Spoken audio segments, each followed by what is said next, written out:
very fine day. We are here for a special class to learn the knowledge from our Ustad, Allama Abdul Aziz Baqari. First, to start the program, I call Shawramik Bilali for Abdullah.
இந்த பலகீனத்துல இருக்கிறோங்கிறத புரிஞ்சுக்கணும். இத நாம சரி செய்யாம எவ்வளவுதான் நாம பெருசா building கட்டிட்டு போனாலும் அது அஸ்திவாரம் இல்லாத அஸ்திவாரம் இல்லாத ஒரு வகையான மயக்கமான, அதாவது தெளிவில்லாத மயக்கமான சூழ்நிலையில தான் நாம குர்ஆனை கொண்டு போய்கிட்டு.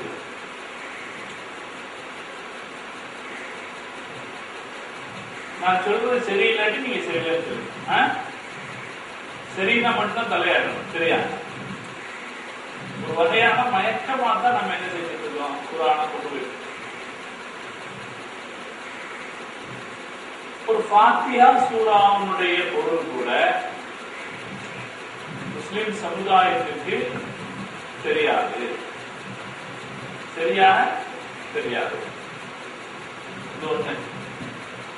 சில விஷயங்கள்ல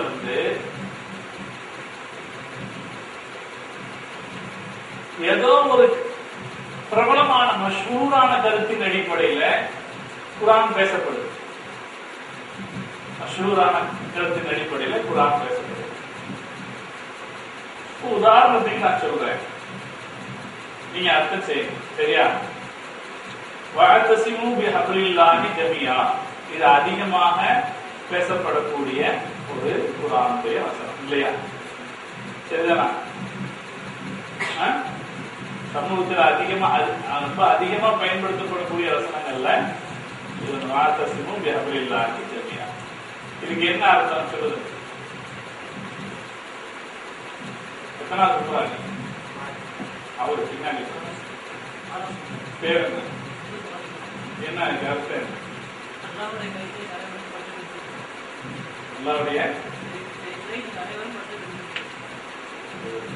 அவர் கொஞ்சம் உஷாரா அர்த்தம் சொல்றாருன்னு நினைக்கிறேன். சாதாரணமா என்ன அர்த்தம் சொல்றாங்க?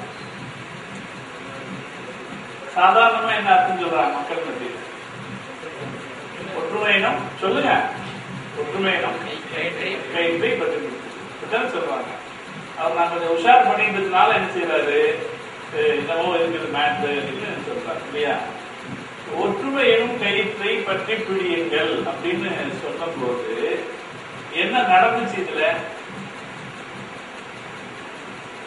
இந்த வசனம் எதன் மூலம் ஒற்றுமை ஏற்படும் சொல்லக்கூடிய வசனம்.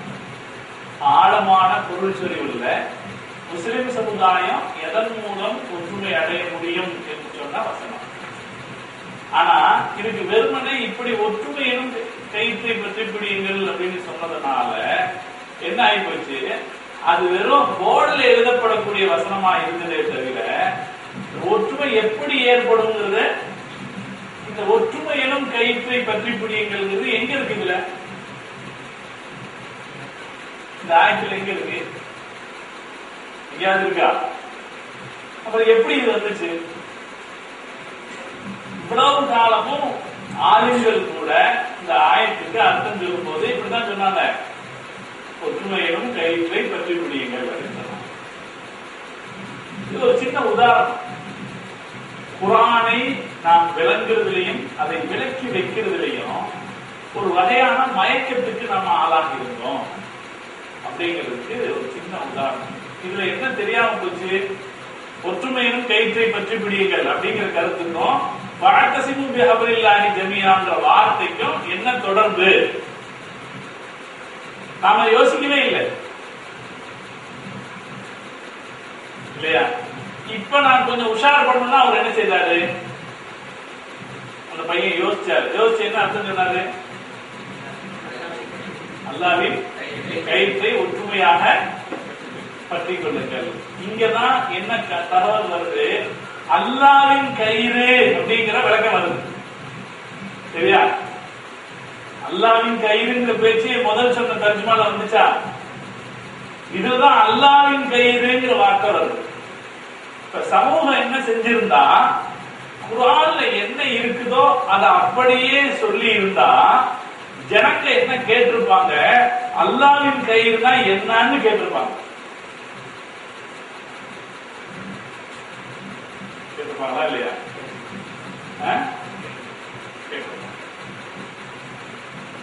சரிதானா? அல்லாஹ்வின் கைதுனா என்னன்னு கேட்டிருப்பாங்க. யாரு கேட்டிருப்பா? குறைஞ்சபட்சம் ஓதற்குள்ளையாவது கேட்டிருப்பாரு. நான் எதுக்கு சொல்ல வர்றேன், இது விழிப்புணர்வு ஏற்படுத்தணுங்கிறதுக்காக நான் பேசுறேன்.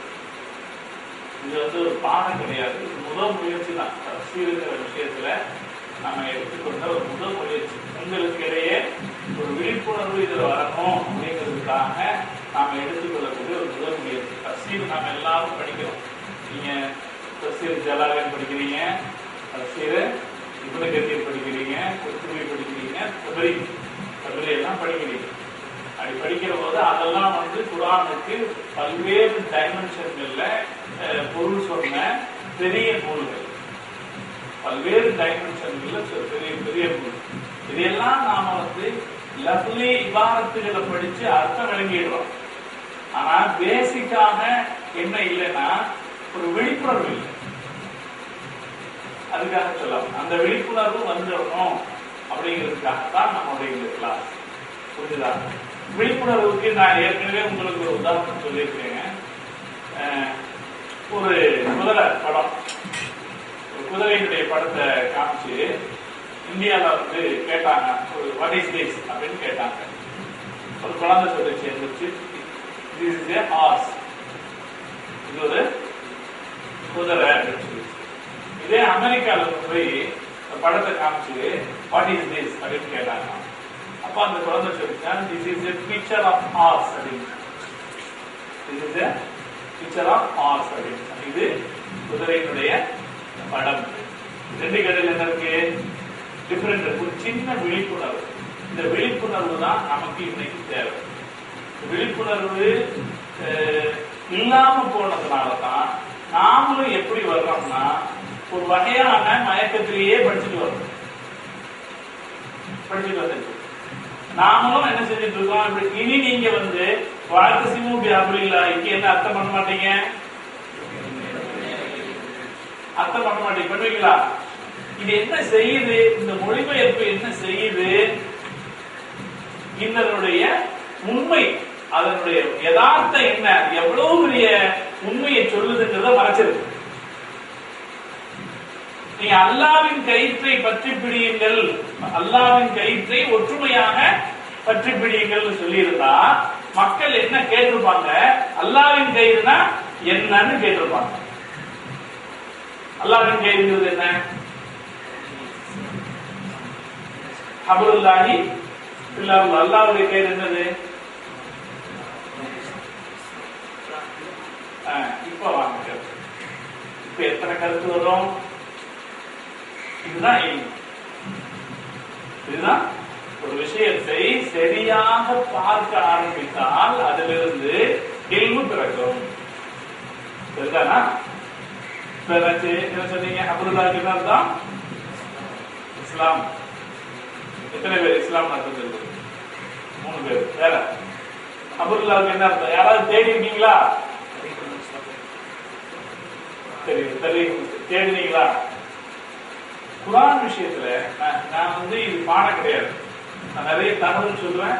அல்லாஹ் எனக்கும் உங்களுக்கு ஹிதாயத்து தரணுன்றதுக்காக இந்த தகவல்களை மனசுல வச்சுக்கேன். குர்ஆன் விஷயத்துல கருத்து சொல்லும் போது நம்முடைய சொந்த கருத்தை சொல்றதுக்கு முந்திடக்கூடாது. மன் கால பிரைஹி ஃபில் குர்ஆன் ஃபைன் அஸாப, ஹதீஸ் என்ன சொல்லுது? ஃபைன் அஸாப فقد أخطأ. من قال برأيه في القرآن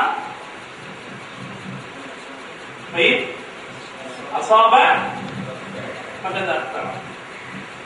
அதனால குர்ஆன் விஷயத்துல கருத்து சொல்லும் போது எப்படி கருத்து சொல்லணும், அதுல என்ன சொல்லி இருக்குது அதை முதல்ல பார்க்கணும். என்ன சொல்லப்பட்டிருக்கு, என்ன தஃசீர்கள் இருக்குன்னு பார்த்துட்டு தான் என்ன செய்யணும்?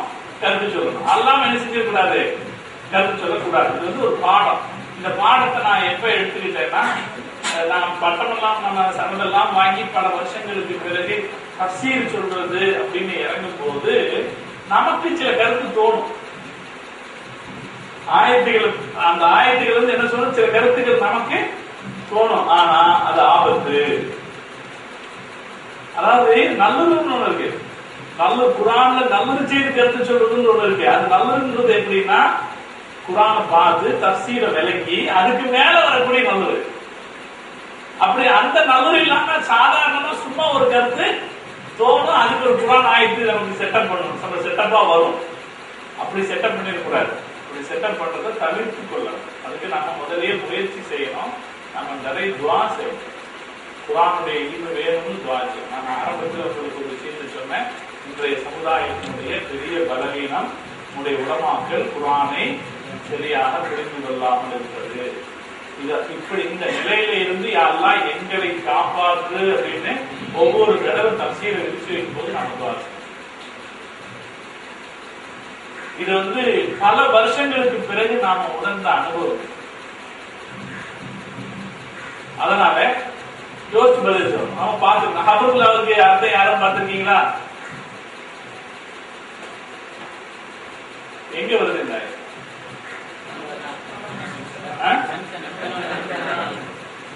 அவசியம் கிட்டேதான் இருக்கு.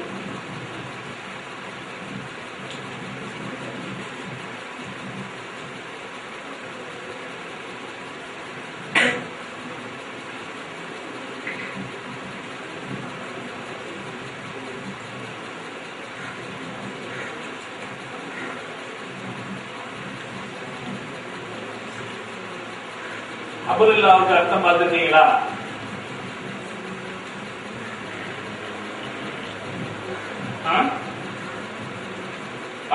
இஸ்லாம் இஸ்லாம் ஒரு அர்த்தம், தஃசீர்ல இஸ்லாமும் ஒரு அர்த்தம் சொல்லப்படுது. ஆனா அபுல்லாவுடைய முதல் அர்த்தம் அல் குர்ஆன். அபுல்லாவுடைய அர்த்தம் என்ன? குர்ஆன். இப்ப இந்த ஆயத்துக்கு அர்த்தம் சொல்லுங்க தம்பி.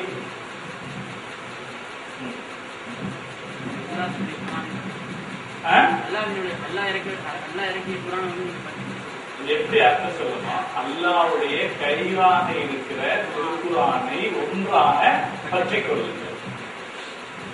அல்லாஹ்வுடைய கையிலாக இருக்கிற திருக்குர்ஆனை ஒன்றாக பற்றிக் கொள்ளுங்கள். இப்படி அர்த்தம் செய்யலாமா? இந்த அர்த்தத்தினுடைய பலன் என்ன?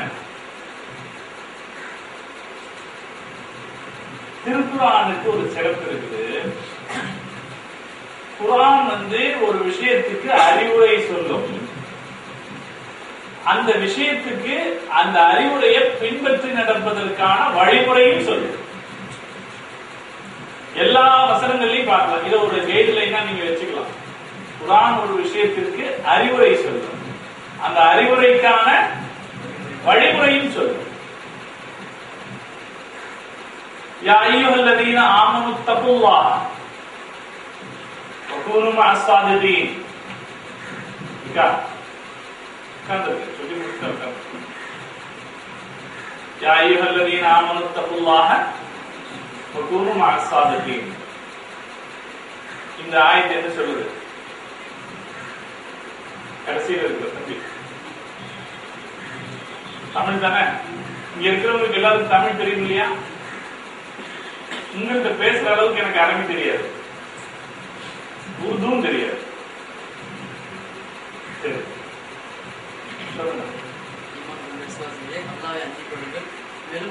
ஈமான் கொண்ட விசுவாசிகள்.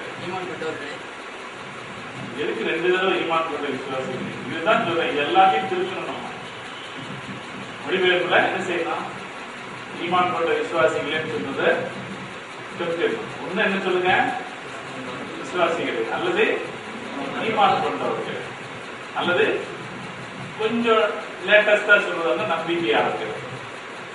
யா அய்யுஹல்லதீன ஆமனு ஈமான் கொண்டவர்களே அல்லாஹ்வை அஞ்சிக் கொள்ளுங்கள், மேலும் உண்மையாளர்களுடன் சேர்ந்து கொள்ளுங்கள். உண்மையாளர்களுடன் சேர்ந்திருங்கள். உண்மையாளர்கள் நல்ல தர்ஜமா. உண்மையாளர்களுடன் சேர்ந்திருங்கள். இது ஒரு அறிவுரை சொல்லுது. என்னது? அல்லாஹ்வை பயந்துருங்க அறிவுரை.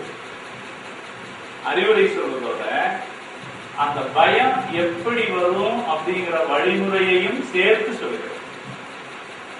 சரியா? பயம் எப்படி வரும் வழிமுறையையும் சேர்த்து. எப்படி வரும்? தக்வா எப்படி வரும்? தக்குவா வந்து எப்படி வரும்? தக்குவா வந்து எந்த கடையிலையும் வாங்க முடியாது, வாங்க முடியுமா? தக்குவா எப்படி வரும்?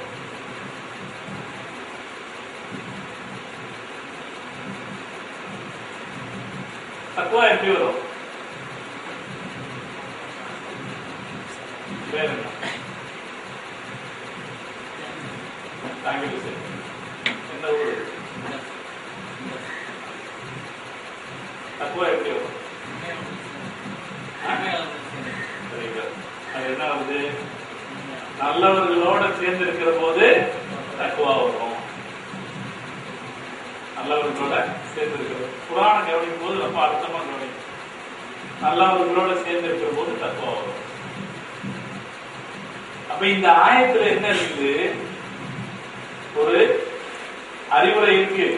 இந்த அறிவுரைக்கான வழிகாட்டுதல் இதுதான் குர்ஆனுடைய இயல்பு.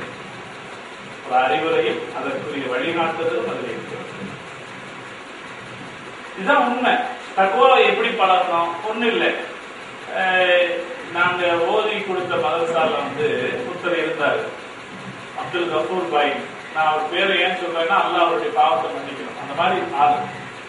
அவர் எப்படி ஆளுன்னா, அவர் வந்து மதரசாவுடைய பணத்தை, அவர் ஒரு கம்பெனியில பொறுப்புல இருந்தாரு. அந்த கம்பெனி தான் மதரசாவுடைய பணத்தை வந்து பராமரிச்சு.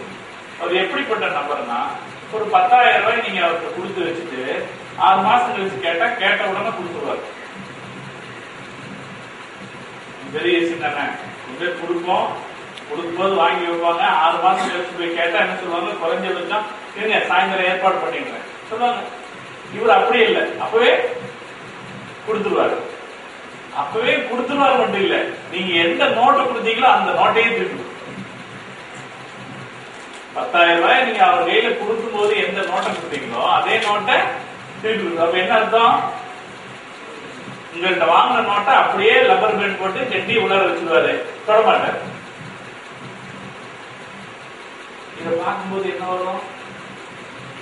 தக்குவா இப்படித்தான் பழகும். தக்குவாவை பழகுறது எப்படி?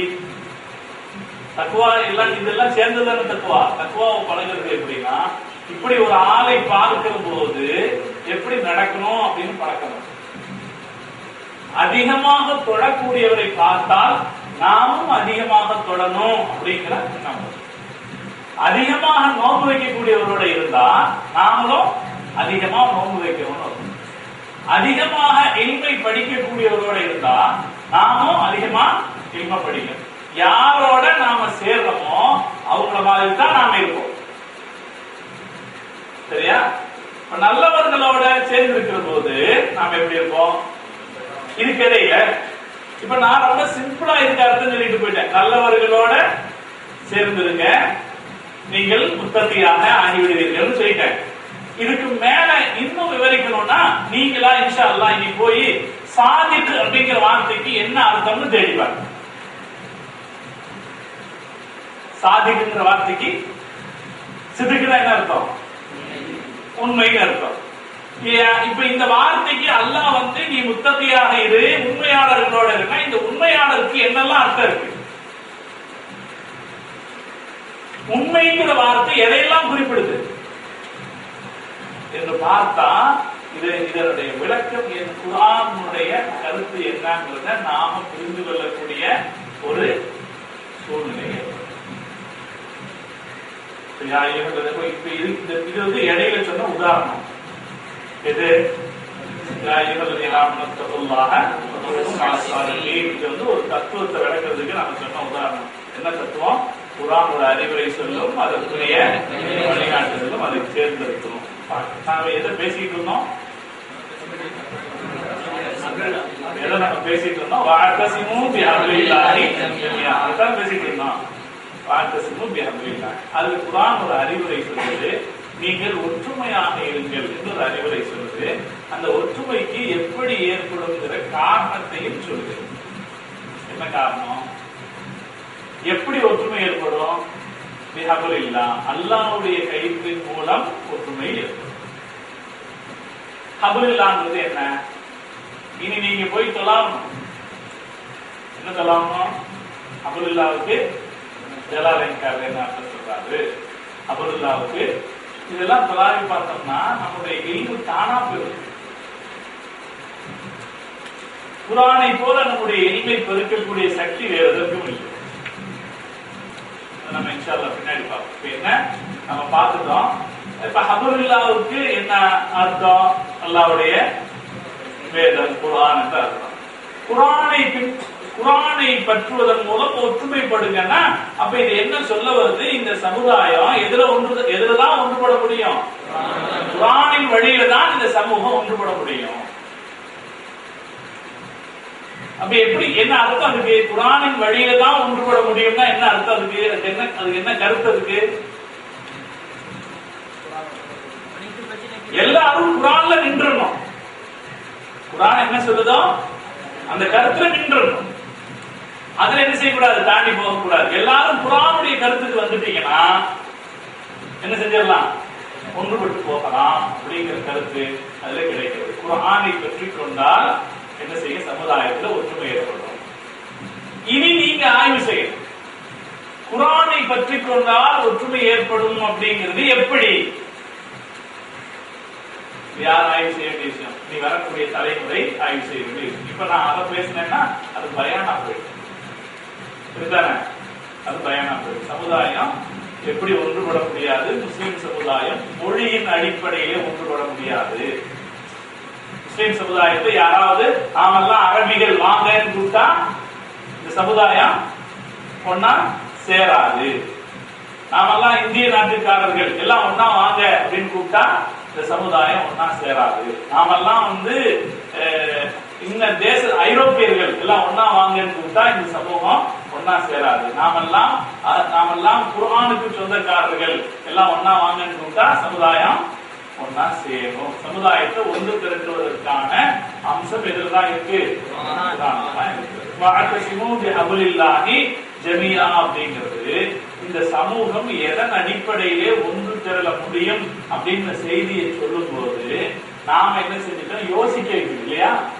யோசிக்க வைக்குது, வழிகாட்டுதல் சொல்லுது. இதையெல்லாம் நமக்கு என்ன செய்யல? ஒற்றுமை எனும் கைப்பை பற்றி பிடிங்கள் சொல்லும்போது வரல.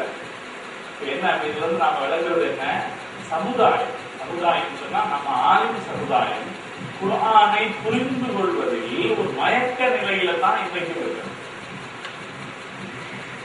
ஏதோ சில வசனங்கள் பயானுக்கு பயன்படுகிறது. ஏதோ சில வசனங்கள் பயானுக்கு பயன்படுது. அதை வச்சு கொஞ்ச நேரம் பேசிக்கிறோம், அவ்வளவுதான். அதுக்கு மேல அதுவும் என்ன வழக்கமா நம்மளுடைய நம்ம காது வாக்கில் எப்படி மொழிபெயர்ப்பு வந்திருந்ததோ அப்படியே பண்ணி வந்துட்டோம். இன்னதீன இன்தல்லாஹி இஸ்லாம். இதுக்கு என்ன அர்த்தம் அப்படி சொல்லுங்க. நிச்சயமா தீனங்கிறது அல்லாஹ்வுடைய தீனங்கிறது அல்லாஹ்வுடைய இஸ்லாமால தான் இருக்கு. இன்னதீன இன்தல்லாஹி இஸ்லாம். நீங்க சொல்லுங்க. தம்பி சொல்லுங்க. யாரு பெரியவர்? பெரியவர் யாரு? சொல்லு. நான் ரொம்ப கிளியா சொல்லு. பயப்படாதுப்பா. நான் என்ன உனக்கு மார்க்கா போட போறேன்? அல்லாஹ்விடத்தில் தீன் என்பது இஸ்லாம். அல்லாஹ்வால் ஏற்றுக்கொள்ளப்பட்ட தீன் என்பது இஸ்லாம். அல்லாஹ்வால் இது என்ன? இதுக்கு ரொம்ப ஃபேமஸான மொழிபெயர்ப்பு இருக்கு. அல்லாஹ்விடத்தில் ஒப்புக்கொள்ளப்பட்ட மார்க்கம் இஸ்லாம் தான். இதுக்கு என்ன கருத்து இருக்கு?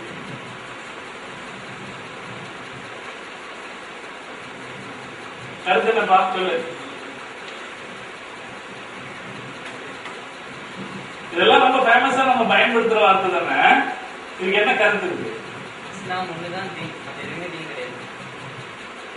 மார்க்கம் சரியான மார்க்கம் இஸ்லாம் தான். எது மற்றதெல்லாம் எது? சிலை வணக்கம் அதெல்லாம் மார்க்கம் கிடையாது. அப்புறம் அது மட்டும் தானே. மஜூசி கிறிஸ்துவம் எதுவுமே மார்க்கம் கிடையாது. மஜூசி கிறிஸ்துவம் எதுவுமே மார்க்கம் கிடையாது. யஹூதியத்தும் நஸ்ரானியத்தும் இதெல்லாம் மார்க்கம் கிடையாது. இஸ்லாம் தான் மார்க்கம். அல்லாஹ் இடத்துல நடந்திருக்கேன். அது மார்க்கம் இல்லையா? அப்ப அது மார்க்கம் இல்லையா?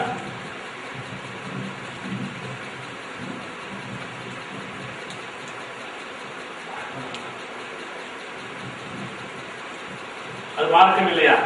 நசரானியத்து மார்க்கம் இல்லையா?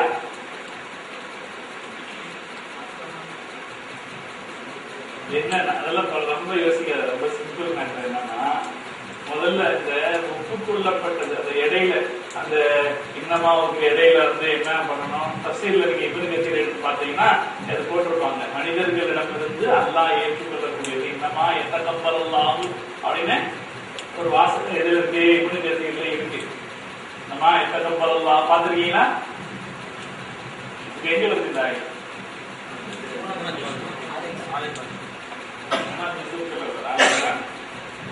ஆலைமரல்ல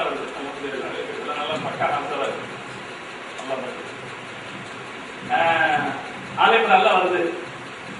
அப்ப இன்னும் அதுல வந்து இன்னமா எத்தகப்பலுன்னா இன்னமா எத்தகப்பலுல்லாஹு மின் இபாதிஹி அல்-இஸ்லாம் அப்படின்னு அந்த ஆயத்தை பொதுவா தஃசீர்ல இருக்கிற இப்னு கசீர்ல இருக்கிற அந்த ஆயத்தை எடுத்துட்டா அல்லாஹ் மனிதர்களிடமிருந்து ஒப்புக்கொள்ளக்கூடிய மார்க்கம் இஸ்லாம் மார்க்கம் தான் அப்படின்னு சொல்லிட்டு நாம எல்லாரும் என்ன செய்வோம்? வேற எந்த மதமும் அங்கீகரிக்கப்பட்ட மதம் அல்ல கருத்து சொல்லிடுவோம். இது வந்து இந்த கருத்து வெளிப்படையாக எப்படி இருக்குல்லன்னா அக்செப்டட் தான். ஓகே, இது சரிதான். ஆனா இந்த ஆயத்துக்கான அர்த்தம் என்ன?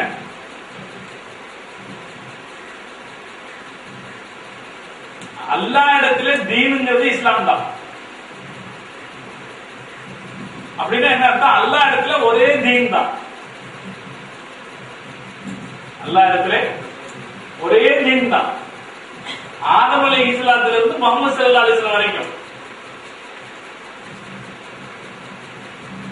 இங்க வந்து என்ன பார்க்கணும்? தீன்னா என்ன அர்த்தம் அப்படின்னு பார்க்கணும். தீனுக்கு என்ன அர்த்தம்?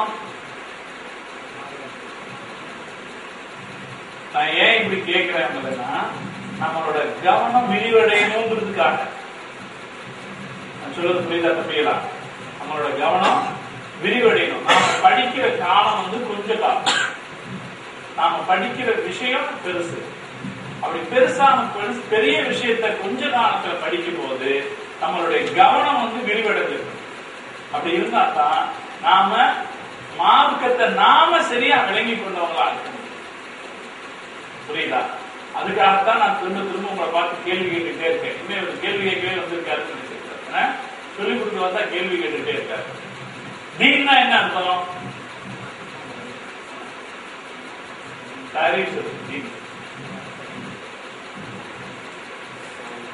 தீன்னா என்ன அர்த்தம்? ரொம்ப தூரம் யோசிச்சா நிறைய நேரம் போக முடியாது.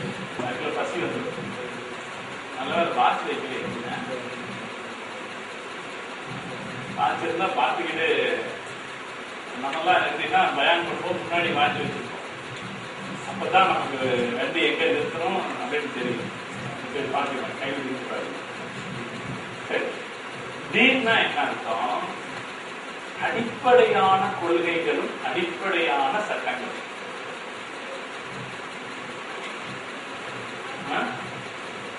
அடிப்படையான கொள்கைகளும் அடிப்படையான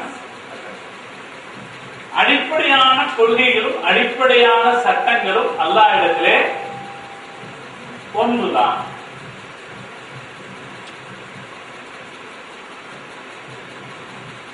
ஆதம் அலைஹிஸ்ஸலாத்துடைய தீனும் முஹம்மது ஸல்லல்லாஹு அலைஹி வஸல்லம் தீனும் ஒண்ணுதான். அடிப்படையான தீன் ஒண்ணுதான். அடிப்படையான சட்டம், அடிப்படையான கொள்கை என்ன? அல்லாஹ் ஒருவன், லா ஷரீக லஹு, லஹுல் முல்கு வ லஹுல் ஹம்து, யுஹ்யி வ யுமீத்து பியதிஹில் கைரு வ ஹுவ அலா குல்லி ஷைஇன் கதீர். இது ஆதம் அலைஹிஸ்ஸலாத்துல இருந்து முஹம்மது ஸல்லல்லாஹு அலைஹி வஸல்லம் வரைக்கும் ஒண்ணுதான். புரியுதா? கல்யாணம் பண்ணிக்கலாம், இது என்னது? சட்டம். இது ஆதம் அலைஹிஸ்ஸலாத்துல இருந்து முஹம்மது ஸல்லல்லாஹு அலைஹி வஸல்லம் வரைக்கும் ஒண்ணுதான். அடிப்படை கோட்பாடுகள், அடிப்படை அகீதா, உசூலுல் அகீதா, உசூலுல் இபாதா எல்லாமே என்னதான் வேண்டும்? அதுக்கு பேர் தான் தீன். தீன் அப்படின்னா அடிப்படை கொள்கைகளும் அடிப்படை கோட்பாடுகளும் அல்லாஹ் இடத்திலே ஒன்றுதான். ஆதம் அலைஹிஸ்ஸலாத்துல இருந்து முஹம்மது ஸல்லல்லாஹு அலைஹி வஸல்லம் வரைக்கும் தீன் என்பது ஒன்றுதான். எல்லா ஆதம் அலைஹிஸ்ஸலாத்துடைய மக்களும் யாரை ஈமான் கொண்டிருப்பாங்க? அல்லாஹ்வை ஈமான் கொண்டிருப்பாங்க, மலக்குகளை ஈமான் கொண்டிருப்பாங்க, ரசூல்மார்களை, நபிமார்களை, வேதத்தை, மறுமை நாட்களை ஈமான் கொண்டிருப்பாங்க. இது எல்லா தீனிலும் இருக்குதானே? அடிப்படை சட்டங்களும் ஒன்னாத்தான், இதுக்கு பேர் தான் தீன். அதுக்கப்புறம் ஃபுரூஇ மசாயில், உள்ளுக்குள்ள இருக்கக்கூடிய சின்ன சின்ன மசாயில்கள்ல மாற்றம் ஏற்பட்டது, அதற்கு பேர் தான் ஷரியத்.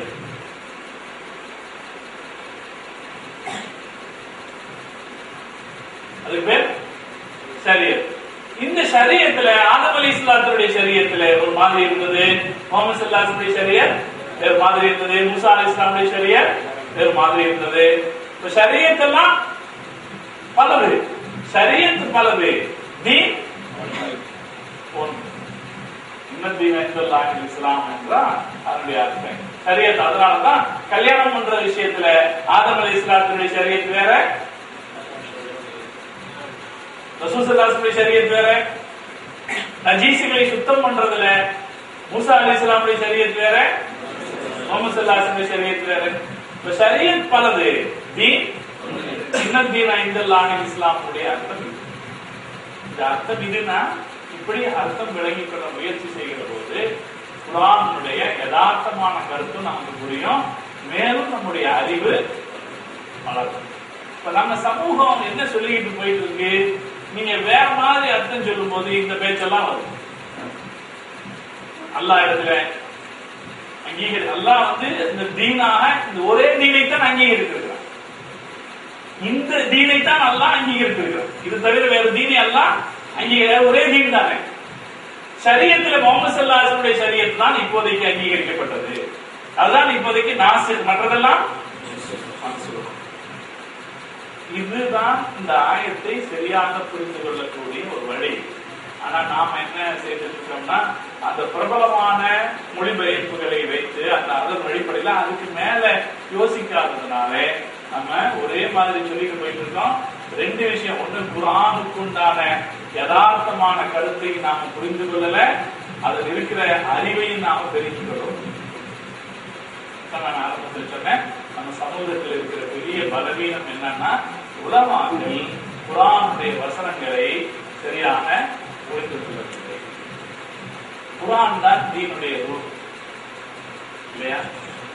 குர்ஆன் தான் இன்னைக்கு இஸ்லாத்துடைய ரூல். எந்த இடத்திலுமே இன்னைக்கும் இப்பெல்லாம் வெளிப்படைந்தவர்கள் சொல்றாங்க, மார்க்கத்தை எடுத்து சொல்றதுக்கு இஸ்லாத்தினுடைய அழகுகளை சொல்லிக் கொண்டிருப்பதை விட குர்ஆனுடைய வசனங்களை அப்படியே ஓதுங்க, அவங்க தீனுக்கு வந்துருவாங்க. ஒருத்தர் இஸ்லாத்துக்கு வராரு, இஸ்லாத்துக்கு வர்றதுன்னு இடத்துல இஸ்லாம் இப்படிங்க, இந்த மதத்தினுடைய கொள்கை எல்லாம் அப்படி இருக்குது, அந்த மதத்தினுடைய கொள்கை எல்லாம் இப்படி இருக்குன்னு 3/4 மணி நேரம் பேசுறீங்க. உங்க பேச்சுல சக்தி இருக்குன்னு நினைச்சீங்கன்னா ஒண்ணும் நடக்காது. அப்படி பேசுற இடத்துல அவர் இடத்துல குர்ஆனுடைய வசனங்களை ஓதி காட்டுங்க. குல் ஹுவல்லாஹு அஹத், அல்லாஹு ஸமத், லம் யலித் வலம் யூலத் வலம் யகுல் லஹு குஃபுவன் அஹத். இத ஓதி காட்டி அர்த்தம் சொல்லுங்க. இருந்துட்டு வர சக்தி நம்ம வார்த்தைக்கு இல்லை, ஆனா இந்த வசனங்களுக்கு இருக்கிறது. இதை யாருக்கு புரிஞ்சுக்கிட்டு இருக்காங்கன்னா, இப்ப இருக்கக்கூடிய இஸ்லாமிய அழைப்பாளர்கள் இதை புரிஞ்சுக்கிட்டு இருக்காங்க. இது இடையில ஒரு ஃபேஷன் வந்துச்சு, சாப்டர் நம்பர் வெர்சஸ் நம்பர் சொல்லுங்க இல்ல, சாப்டர் நம்பர் வெர்சஸ் நம்பர். இது கிறிஸ்தவர்களை பார்த்து பழகினது, கிறிஸ்தவர்களை பார்த்து பிரச்சாரம் பண்ண பழகிறது. யாரை பார்த்து பழகினதில்ல, ரசூலுல்லாஹ்வை பார்த்து, சஹாபாக்களை பார்த்து பழகினது. ரசூல் ஸல்லல்லாஹு அலைஹி வஸல்லம் எப்படி பிரச்சாரம் பண்ணாங்க? உத்பா ஒரு நாள் பெருமானாருக்கு வந்தார். இதனை நோட் பண்றீங்க, உங்ககிட்ட தான் கேட்க போறேன். என்ன சொன்னாரு? என்ன சொன்னாரு? உங்களுக்கு என்ன வேணும்? தலைவர் ஆகணுமா? சவதுனா சொன்னாங்க, சொன்னாங்களா இல்லையா? என்ன சொன்னாங்க சொல்லுங்க பார்ப்போம். தம்பி, வரலாறு தெரியுமா இல்லையா? சொல்லுங்க, என்ன சொன்னாங்க? பெண் வேணுமா சொல்லுங்க, நல்ல கல்யாணம் செய்யுங்க. அஜ்மல் அஜ்மல் நிசா இல்ல அரபுகளுடைய ரொம்ப அழகான பெண்ணை கல்யாணம் பண்ணிருக்கிறோம். அப்புறம் அது வேணும்னா நாங்க எங்களோட தலைவர் ஆக்குறோம். மால் வேணும்னா எங்க மக்களுக்கு எல்லாரும் மாலை எல்லாரும் சொன்னாங்க. ரசூல் ஸல்லல்லாஹு அலைஹி வஸல்லம் என்ன சொன்னாங்க? சொல்லி முடிச்சிட்டீங்களா அப்படின்னு கேட்டாங்க. சொல்லி முடிச்சிட்டீங்களா? உட்காருங்க. என்ன செய்யறாங்க? குர்ஆனுடைய வசனங்களை ஓதிக்க படிக்கல. சரி, இப்னு ஹிஷாம்ல இருக்கு. துருஸ் தாரீகுல் அரபி இருக்காங்க. துருஸ் தாரீகுல் அரபி இருக்காங்க. நான் கேட்டது வந்து நீங்க துருஸ் தாரீகுல் அரபின்னு தாரீகுல் இஸ்லாம் இருக்கா? சின்ன கிதாப் எங்க இருக்கு? இங்க எங்க இருக்குன்னு கேட்டேன். தர்ஸ்ல இருக்கா? அதை எடுத்து பாருங்க. சஹரகையா அபுல் வலீத் வருதா? படிச்சிருக்கீங்களா?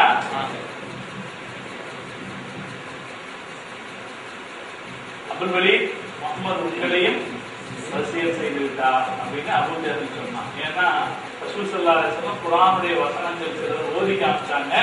அதுக்கு மேல பேசிட்டு இருக்கிறதுக்கு உத்பாவால முடியல. அவங்க எல்லாம் தேர்ந்தெடுத்து தான் உத்பாவை அனுப்புறாங்க.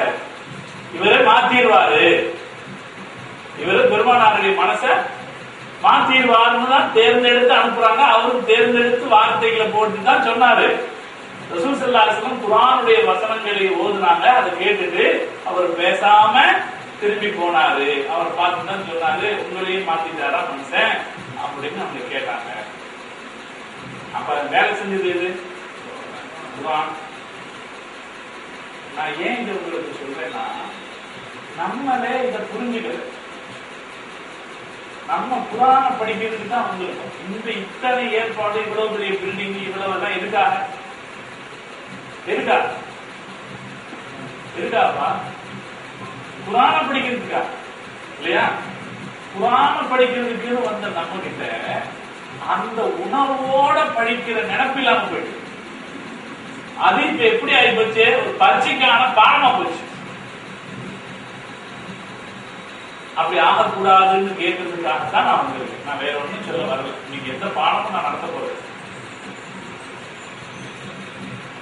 இது வரைக்கும் எந்த பாடம் நடத்தலையே.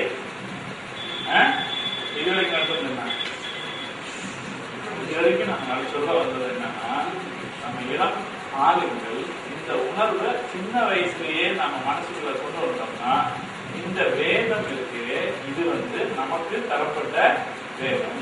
இதை புரிந்து கொள்ள வேண்டியது நம்முடைய பிரதான கடமை. இதுக்காகத்தான் நாம எல்லாத்தையும் படிக்கிறோம். அரபு மதசார்ந்ததே இருக்காக, இத்தனை கலைகள் இருக்காக. மன்திக் எதுக்கு படிக்கிறோம்? குர்ஆனுக்காக. ஹிக்மத் எதுக்கு படிக்கிறோம்? குர்ஆனுக்காக. நஹ்வு எதுக்கு படிக்கிறோம்? லுகத் எதுக்கு படிக்கிறோம்? எல்லாம் குர்ஆனுக்காக. அப்படி எல்லா படிப்பும் குர்ஆனுக்காக நாம படிச்சுட்டு குர்ஆனை விட்டுட்டோம்னா, அதனாலே நம்ம எல்லாருக்கும் இனிமேல் தஃசீருங்கிற குர்ஆனை திறக்கிற போது அந்த பாடத்துக்கு உண்டான ஒரு மரியாதையை நம்ம கொடுக்கணும். ஒரு விழிப்புணர்வோட நாம படிக்கணும். இந்த விழிப்புணர்வு நம்மகிட்ட வந்துட்டோம்னா, இன்றைய ஆலிம் சமூகத்துல எந்த பலவீனம் இருக்குதோ அந்த பலவீனத்திலே இருந்து அடுத்த தலைமுறையை நாம் காப்பாற்றி விடலாம். அதுக்காகத்தான் நான் இவ்வளவு தூரம் சொல்றேன். இது வந்து நமக்கு வேணும், நாம அதை உணரணும். இதுல என்ன இருக்கு, என்ன செய்தி. குர்ஆன மாதிரி நமக்கு இல்மை தரக்கூடிய பொக்கிஷன் வேறு எதுவும். குர்ஆன மாதிரி நமக்கு செய்தி தரக்கூடிய விஷயம் வேறு. குர்ஆனிலே இன்பம் கண்டுவிட்டால், குர்ஆனுடைய சிறுகளை வழங்குறது அது பெரிய விஷயமா இருக்கு. குர்ஆன்ல இருக்கிற அர்த்தங்களை புரிந்து கொள்கிற வழியை தெரிந்து கொண்டால் எந்த பயானுக்கும் நமக்கு வந்து தயக்கம். எங்க போனாலும் என்ன செய்வான்? திடீர்னு பேசுங்கன்னு சொல்லிடுவான். சொல்லுவாங்களா இல்லையா? உங்களுக்கு எல்லாம் எப்படின்னு தெரியாது. நான் எல்லாம் எங்க கூட்டத்துக்கு போனாலும் பயந்து தான் போவேன். ஏன் போனா சும்மா ஒரு 5 நிமிஷம் உட்கார விட மாட்டேன். போனா சார் கொஞ்சம் பேசணும். ஒரு இடத்துல சுபு தொழிலுக்கு போறதுக்கு நிம்மதியா போக முடியாது.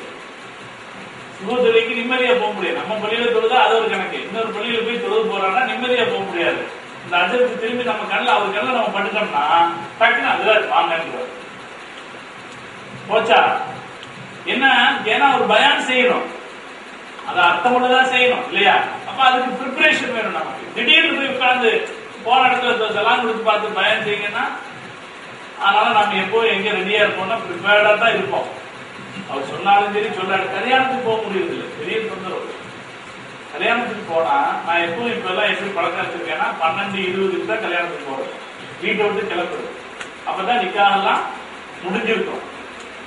எங்க ஊர்ல எல்லாம் 12:45 1 மணி வரைக்கும் நிக்கா நடக்கும். அதான் முக்காலாம் முடிஞ்சிடும். முடிகிற நேரத்துக்கு தான் போகணும். இல்லாட்டி முன்ன போனோம்னா கொஞ்ச நேரம் பேசுங்கன்னு. உலகத்துல கல்யாண வீட்டுல பேசுற மாதிரி பெரிய கொடுமை வேற ஒண்ணும் இருக்காது இல்லையா? பேசணும். ஆனா பேசணும்னு வந்தா பேசணும். அப்படி பேசணும்னா குர்ஆனோடு நமக்கு நெருக்கம் இருந்தால் எந்த இடத்துல எவ்வளவு நேரம் பேச சொன்னாலும், அது பெரிய அறிஞர்களுடைய சபையா இருந்தாலும் பேசுறத நாம பேசுறது, கருத்து பேசுறது, மக்களுக்கு ஒரு செய்தி சொல்லிடுது. ஒரு சின்ன உதாரணம் இன்னைக்கு இப்ப என்ன ஆயிரத்து ஓதுனாரு கிராத்துல. இப்ப நான் வந்து உட்கார்ந்து இருக்கேன், சும்மா வந்து உட்கார்ந்து இருக்கேன். அந்த இடத்துல ஒரு கிராத் ஓதுறாரு. என்ன ஓதுறாரு? அலம்நஷ்வர் ஓதுறாரு. அலம்நஷ்வர் ஓதுறதுல ஒரு பயானுக்கு 4 குறிப்பு கிடைக்குமா கிடைக்காதா? அலம்நஷ்வர்ல பயானுக்கு எத்தனை குறிப்பு இருக்கு சொல்லுங்க. யாராவது ஒருத்தர் சொல்லுங்க. அலம்நஷ்வர்ல இருந்து ஒரு பயான் பண்ணுங்க. ஒரு செய்தி யாருமே ஓதலையா? அலம்நஷ்வர் ஓதலையா? ஓதுறீங்களா இல்லையா? அலம்நஷ்வர் ஒரு சொல்லுங்களேன்.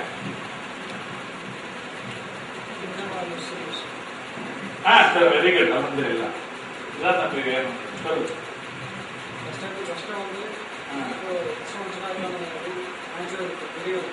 சரி,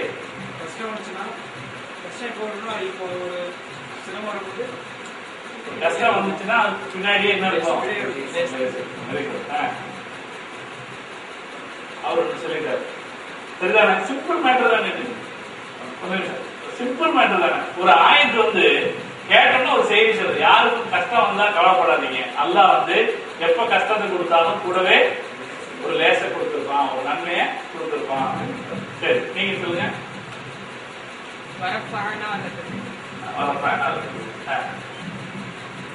அதுலயும் நிறைய முஹம்மது ஸல்லல்லாஹு அலைஹி வஸல்லம் புகழ்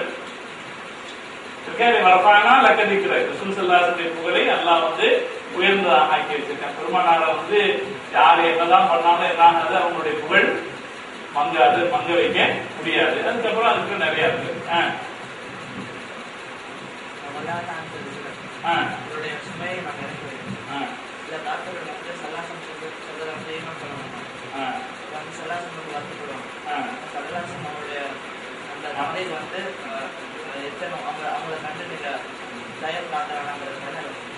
பாருங்க, ஒரு ஆயத்தை ஒரு பொதுமக்களுக்கு விளக்கி சொல்றதா இருந்தா இந்த ஆயத்து பத்தாது.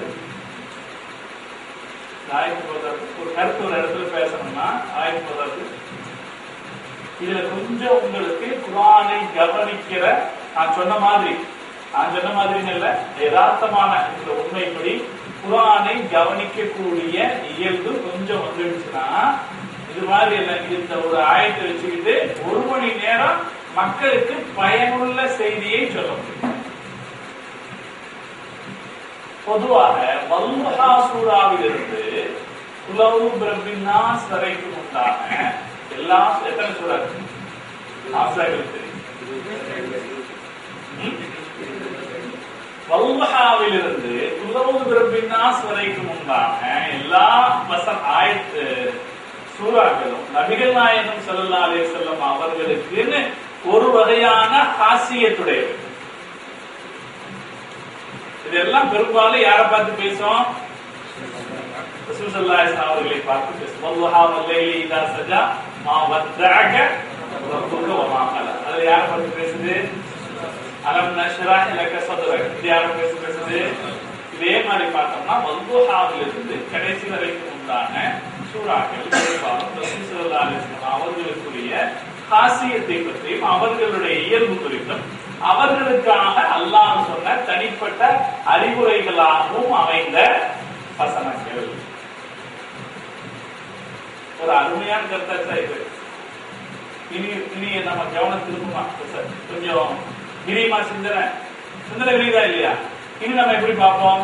அது என்ன அப்படின்னு அலம் நஷ்ரஹ் லக ஸத்ரக் வ வதஅனா அன்க விஸ்ரக அல்லதி அன்கத ظهرك فرفعنا எல்லாம் யாரை பத்தி பேசுது? فرفعنا لك ذكرك فإن مع العسر يسرا. அப்ப இது யார் சம்பந்தப்பட்டது? இது பொதுவான கருத்து தான். இது யார் சம்பந்தப்பட்டது? ஸல்லல்லாஹு அலைஹி வஸல்லம் வாழ்க்கையில என்ன சிக்கல் ஏற்பட்டுச்சு, பின்னாடி என்னெல்லாம் லாபம் ஏற்பட்டுச்சு சொல்லலாமா? ரசூலுல்லாஹ்வுடைய வாழ்க்கையில என்ன சிக்கல் ஏற்பட்டுச்சு, என்ன லாபம் ஏற்பட்டுச்சு. இதுல இன்னொரு முக்கியமான கருத்து இருக்கு, நீங்க யாரும் சொல்லலையே. ஏன் ரிப்பீட் ஆகுது? 2 தடவை வருதா இல்லையா? இந்த மாதிரி 2 தடவை வருதா இல்லையா? இன்னொரு சந்தேகமா இருக்கா? வருதா இல்லையா? இந்த மாதிரி விசுரா அதே மாதிரி தான் திரும்பி வருது. ஏன் 2 தடவை வருது? சரி, இதுல நீங்க என்ன பார்த்திருப்பீங்க? நஃபாயிஸ் பயன்படும் மாரிஃபா திரும்ப வந்தா அது நஃப்ஸு ஷை, நக்கீரா திரும்பி வந்தா அது வேற. படிச்சிருக்கீங்களா? நம்ம உசுர் இஸ்ரால உசுர் எப்படி இருக்கு? உசுர் எப்படி இருக்கு? உசுர் எப்படி இருக்கு? நக்கீராவா இருக்கு. மாரிஃபா திரும்ப திரும்ப வந்தா அது நஃப்ஸ் ஒண்ணுதான். நக்கீரா திரும்பி வந்தா அது வேற. இப்ப அப்ப என்ன அர்த்தம்? இந்த மாடல் உசுர் அந்த கஷ்டத்துடன் லேஸ் இருக்கிறது. இப்ப ரெண்டாவது அந்த கஷ்டத்துடன் அந்த கஷ்டம் லேஸ் 2. அப்படின்னா என்ன அர்த்தம்? ஒரு கஷ்டம் கொடுத்தா அல்லாஹ் 2 நன்மையை கொடுக்கிறான்னு அர்த்தம். இல்லையா? இது என்ன நான் சொல்றதா? இது இப்னு அப்பாஸ் ரலியல்லாஹு தஆலா சொல்றாங்க. இப்னு கதீர்ல இருக்குமே, இப்னு அப்பாஸ் ரலியல்லாஹு தஆலா சொல்றாங்க, உனக்கு ஏதாவது கஷ்டம் சிரமம் ஏற்பட்டா ஃபன்துர் ஃபி அலம் நஸ்ர அல்லது ஃபக்கிர் ஃபி அலம் நஸ்ர. அலம் நஸ்ர நீ யோசிச்சு பாரு. உஸ்ரும் பைன யுஸ்ரைன், உஸ்ரும் பைன யுஸ்ரைன், 2 லேசுக்கு இடையில ஒரு கஷ்டத்தை அல்லாஹ் சொல்வான். அப்போ ஒரு கஷ்டம் வந்தா 2 லேசு அல்லாஹ் தருவான். எவ்வளவு அருமையான செய்தி.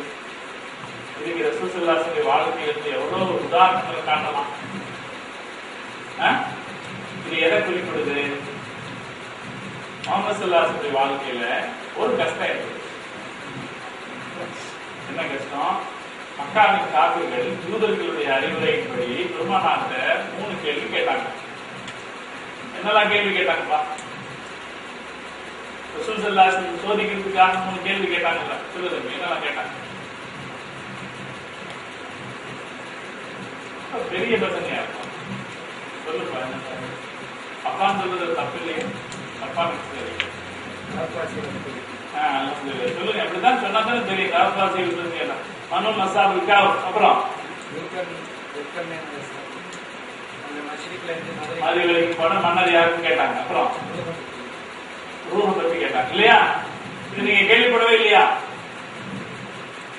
கேள்விப்பட்டிருக்கீங்களா இல்லையா? ரசூல் ஸல்லல்லாஹு அலைஹி வஸல்லம் மதீனாவினுடைய யூதர்கள் சொல்லி கொடுத்தாங்க மக்காவின் காபிர்களிடத்துல, இந்த நபி மக்காவின் காபிர்கள் யூதர்கள்ட்ட போய் கேட்டாங்க, இவர் உண்மையான நபியான்னு நாம பரிசோதனை பண்ணணும், அதுக்கு வழி சொல்லுங்க, வழி சொல்லுங்கன்னு கேட்ட போது யூதர்கள் சொல்லி இப்படி இந்த கேள்வியை கேட்டு பாருங்க, இதுக்கு அவர் பதில் சொல்லிட்டாருன்னா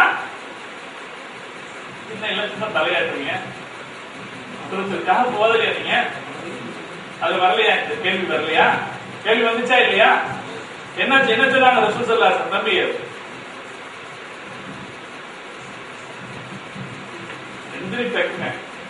ரசூல் ஸல்லல்லாஹு அலைஹி வஸல்லம் என்ன சொன்னாங்க? அப்படி கேட்டாங்கல்ல, ரசூல் ஸல்லல்லாஹு அலைஹி வஸல்லம் என்ன சொன்னாங்க?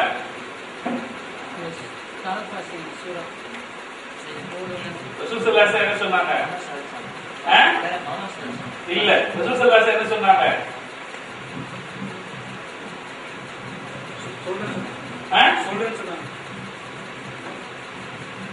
எப்ப சொல்றாங்க? என்ன சொல்லல? வெரி குட், அல்ஹம்துலில்லாஹ். ரசூல் ஸல்லல்லாஹு அலைஹி வஸல்லம் நாளைக்கு சொல்றேன்னு சொல்லிட்டாங்க. என்ன சொல்லல? இன்ஷா அல்லாஹ் சொல்லல. அதனால என்னாச்சு? 15 நாள் வகி வரல. 15 நாள் வகி வரல. பெருமானார் ஸல்லல்லாஹு அலைஹி வஸல்லம் ரொம்ப கவலையா போச்சு. இது சொல்லி இருந்தா நல்ல சான்ஸ், தீனை நிலைநிறுத்துறதுக்கு ஒரு நல்ல சான்ஸ். மக்காவின் காபிர்களாக சேர்ந்து பெருமானார்ட்ட ஒரு சோதனை வைக்கிறாங்க. இந்த சோதனைக்கு உடனடியா பதில் சொல்லி இருந்தோம்னா அது எல்லாரும் இஸ்லாத்துக்கு வரதுக்கு ஒரு நல்ல சான்ஸா இருந்திருக்கும். ஆனா வகி வரல 15 நாள். அதே நேரத்தில் மக்கா காபிர்கள் என்ன பரப்ப ஆரம்பிச்சாங்க? நாங்க அவர்கிட்ட கேள்வி கேட்டோம், அவரால் பதில் சொல்ல முடியல, நாளைக்கு சொல்றேனாரு சொல்லல, முகமது நாளைக்கு சொல்றேனாரு பதில் சொல்லலன்னு பரப்ப ஆரம்பிச்சாங்க.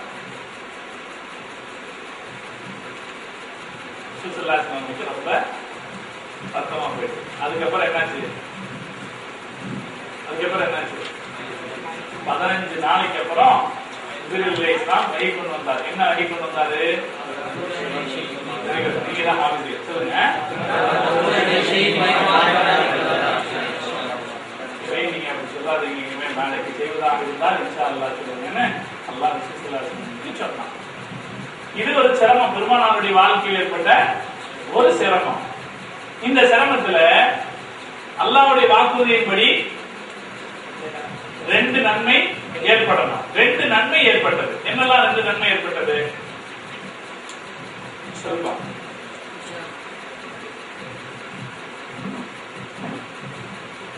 நீ சொல்லு, 2 நன்மை என்ன?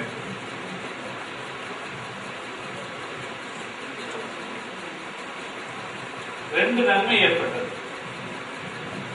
நீங்க மஷ்வரா செஞ்சு சொல்லுங்க. நான் சொல்றேன், ஒரு கஷ்டத்துல 2 நன்மை ஏற்படும் அல்லாஹ் சொன்னா, இந்த செய்தி தொடர்பாக ரசூல் ஸல்லல்லாஹு அலைஹி வஸல்லம் அவங்களுக்கு ஒரு கஷ்டம் ஏற்பட்டுச்சு. அதன் பின்னால் ஏற்பட்ட 2 நன்மை என்ன?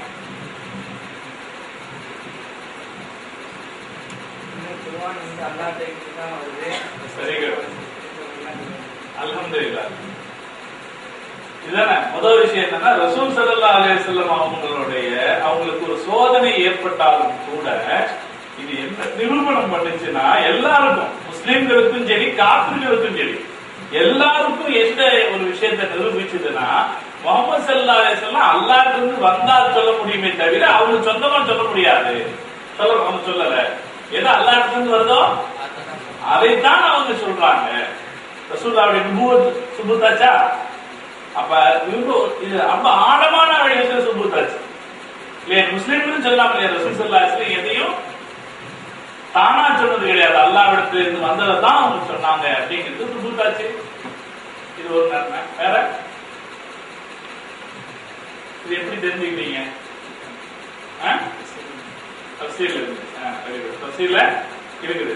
அப்புறம் இது ஒரு நன்மை, ரசூலுல்லாஹ்வுடைய நபித்துவம் இதனால சுபூத்தாச்சு, உறுதிப்பட்டது, ஆழமான முறையில் உறுதிப்பட்டது. யாருக்கும் உறுதிப்பட்டது?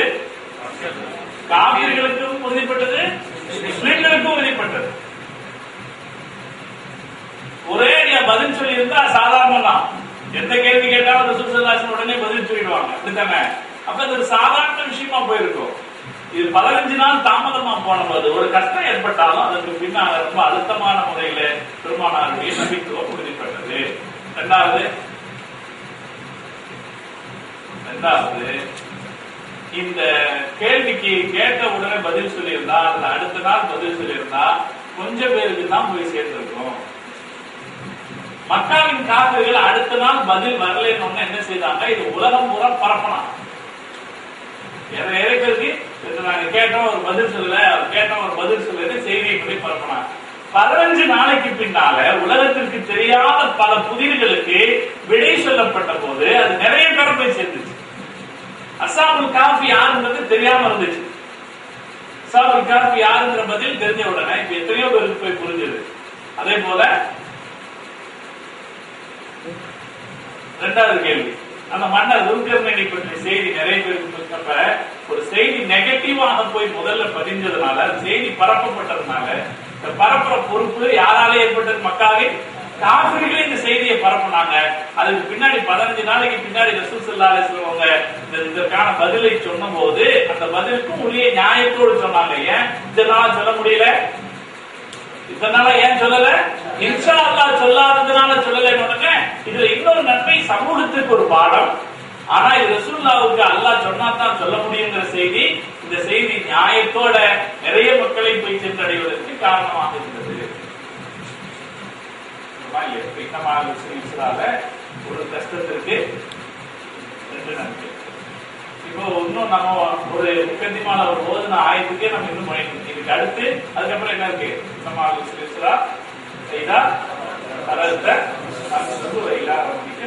இதை நீங்க யோசி, தஃசீர்ல தேடி பாருங்க. இதுல என்ன இருக்கு? சைதா பரதன்னா ஃப்ரீ ஆயிட்டீங்களா? நீங்க ஃப்ரீ ஆயிட்டீங்களா? கன்செப்ட் கன்செப்ட்னா எதை? இங்கதான் யோசிக்க சொல்லு. நான் சொன்னா இல்லையா, நாம என்னவா இருக்கோம்? பின்தங்கி இருக்கணும் தஃசீர்கள்ல. நம்ம தப்பு கிடையாது. இதைத்தான் நம்ம யோசிக்கணும். என்ன அர்த்தம் அப்படின்னா, பைதா பரத சபு இதெல்லாம் ஓதுனீங்களா தஃசீர்ல? இன்னும் ஓதல. நீங்க கடைசி பகுதி ஓதுற வாய்ப்பு பெரும்பாலும் நமக்கு கிடைக்கிறது இல்லை. ஆனா சொல்லிட்டு தான் இருக்கு. நம்ம என்ன யோசிக்கிறோம்னா, யாராவது ஒரு சாதாரண பொது மக்கள் ஒருத்தர் அலப்னஷரக அத்தியாயத்துக்கு எனக்கு அர்த்தம் சொல்லிக் கொடுங்க கேட்டு நாம சொல்லிக் கொடுக்க முடியாமல் போனால் அதுக்கப்புறம் டேஷ் டேஷ் தான். ஆனா உண்மையில இன்னைக்கு இருக்கிற யதார்த்தம் அப்படித்தான் இருக்கு. அப்படித்தானே? எந்த பள்ளிவாசலையாவது இமாமாக இருக்கிற ஒருத்தரை போய் பார்த்து இதுக்கு அர்த்தம் சொல்லுங்கன்னு கேட்க முடியுமா? கேட்க முடியும். நான் வருத்தத்தோட என்னையும் சேர்த்துதான் சொல்றேன். நம்முடைய நிலைமை எப்படி இருக்குது? இந்த வேதம் தான் எங்களுடைய உயிர்னு சொல்றோம் இல்லையா? உண்மைதானே? இந்த வேதம் தான் எங்களுடைய உயிர்னு சொல்றோம். இது அல்லாஹ் நமக்கு கொடுத்த வேதம், இதை நம்ம படிக்கணும்னு சொல்றோம். நாம எந்த லட்சணத்துல படிச்சிருக்கோம்? நாம யோசிக்கணும். நான் திரும்ப மதியம் சம்பந்தமா இன்னும் கொஞ்சம் பேசுவேன். நான் சில செய்திகள் உங்களுக்கு மட்டுமல்ல எனக்குமாக சேர்த்து நான் யோசிக்கிறது. தஃசீர் கிளாஸ் நடந்து நீங்க வாங்கன்னு நான் புரிஞ்சு வர்ற ஆள் கிடையாது. நம்ம அவ்வளவு பெரிய ஆள் கிடையாது இல்லையா? எனக்கு என்ன, உங்களை விட 2 வயசு பெருசா ஜாஸ்தி இருக்கலாம், 5 வயசு ஜாஸ்தி இருக்குன்னு வச்சுக்கோம். உங்களை விட 5 வயசு ஜாஸ்தி அவ்வளவுதான் இருக்கும். அப்ப நான் துணிஞ்சு வர ஆள் கிடையாது. ஆனா ஏன் வந்தேன்னா, இந்த கவலை நம்மளை உறுத்திக்கிட்டே இருக்கு. மக்களோட வாழ்கிற போது இந்த கவலை நம்ம உறுத்திக்கிட்டே இருக்கு. நம்ம என்ன புராண படிச்சோம்? அது என்னங்க படிச்சு முடிக்க முடியாத வேதமா? படிச்சு முடிக்க முடியாத விஷயமா அது? பலகடைய குரானில் திக்கிரி சஹல்மின் முத்தைக்கிற அல்லாஹ் லேசாக்கி வச்சிருக்கான். படிச்சு முடிச்சிட முடியும் இல்லையா? படிச்சு முடிச்சிட முடியும். அந்த வேதத்துல ஒரு ஆயத்துக்கு ஒரு அத்தியாயத்துக்கு விளக்கம் என்னன்னு நம்மளை பார்த்து கேட்கப்பட்டா பதில் சொல்ல முடியாத நிலையில நாம் இருக்கிறோம் என்றால் என்ன இருக்கிறோம்? இது எவ்வளவு தூரம் யோசிக்கணும், சிந்திக்கணும். அடுத்த தலைமுறை அப்படி இருக்கக்கூடாது. நமக்கு முன்னால் இருந்த தலைமுறை இப்படி இருக்கல. நமக்கு முன்னால் இருந்த உஸ்தாத்மார்களுடைய தலைமுறை இருக்கு, அவங்க விலக்கி ஓதி இருக்காங்க. அவங்க 4 வருஷம் 5 வருஷம் கணக்கு போட்டு ஓதுறவங்க அல்ல இல்லையா? அதனால ஆலிம்களுடைய எண்ணிக்கை குறைவா இருந்தாலும் கூட யார் ஆலிம் இருக்காரோ அவர் இதெல்லாம் தெரிஞ்சவரா இருக்காரு. இதெல்லாம் தெரிஞ்சவங்களா இருக்காங்க. என்னோட உஸ்தாது நூறுக்கன் முஸ்லியார்னு ஒருத்தர் இருந்தார். ஆலிம் தான் நான் சொல்றேன், அவங்கதான் ஆலிம். ஆலிம்ங்கிற வார்த்தைக்கு சரியான அர்த்தம் அவங்கதான். எந்த விஷயத்துக்கு போய் சொன்னாலும் அது உடனே என்ன கிடைச்சிடும்? விளக்கம் கிடைச்சிடும். ஒரு தடவை பத்திரிகை மறுமலர்ச்சின்னு ஒரு பத்திரிகை வந்துட்டு அந்த பத்திரிகையில ஒரு தகவல் வந்துச்சு, ஓம் சக்தி ஓம் சக்தின்னு முஸ்லிம்கள் திக்ர் செய்யறாங்க.